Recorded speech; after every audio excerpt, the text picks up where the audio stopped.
Okay, so this is lesson 13, video 2. Lesson 13, video 2.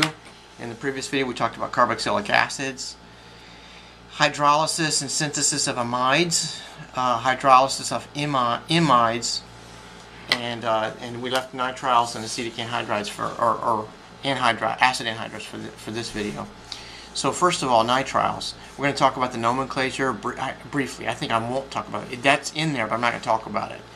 That's just something you can read without me. Hydrolysis of nitriles. These are the reactions of nitriles. Hydrolysis, nitriles as a nucleophile, and reduction of those. Okay, so first of all, the hydrolysis of a nuclei. I do want to walk through this mechanism with you. It's a little bit elaborate. I'm going to have my notes out here just to make sure we don't get sideways as we're doing it. And this is, in every mechanism, you want to first of all ID one, the electrons, which are the attackers.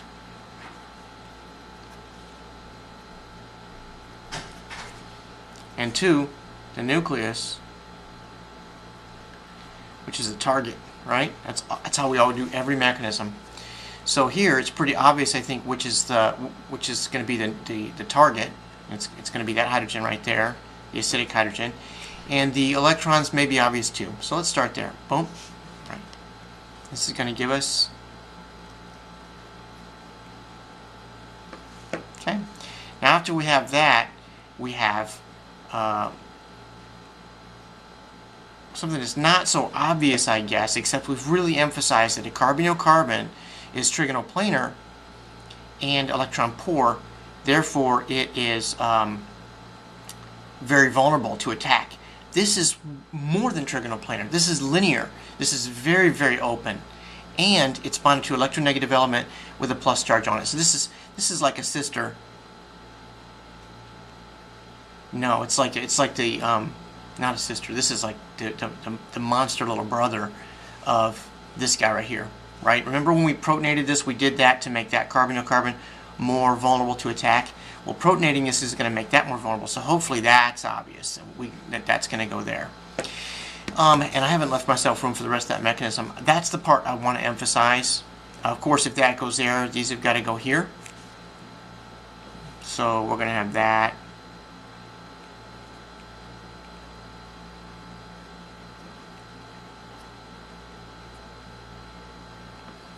Right?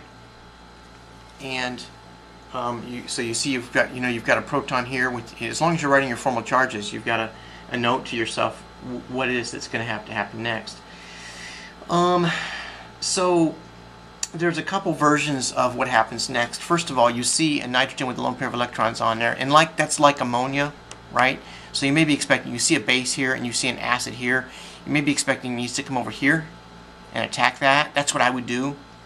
But on page 765, Bruce uses the base that came off of here to take it off of here and put it onto there in two separate steps. And after that's done, let's see, take it there and put it onto there after two separate steps. And after that's done, yeah, there's one more step really that happens. So let me leave the rest of that mechanism for you. The part that I want to emphasize and that I would talk about in class would be this. We find the electrons that attack, they start their attack, and then this. And we're not used to seeing nitriles are not nearly as interesting as carbonyl-carbons, although you can see they are sort of like a derivative of carbonyl-carbons in that they're very vulnerable to attack, and in this case, very partially positive, right? Can you see why? Electronegative element with a positive charge on it is going to be dragging electrons off of there. Okay. All right, so then the next question, or the final question I want to get for this section is this. We now have two ways to make this. You please think about that. First of all, with phthalimide, okay, that's the Gabriel synthesis, which we learned in a previous part of this lesson, okay, and then we have a way of making that. And by the way, there's a third way to make it from chapter 9.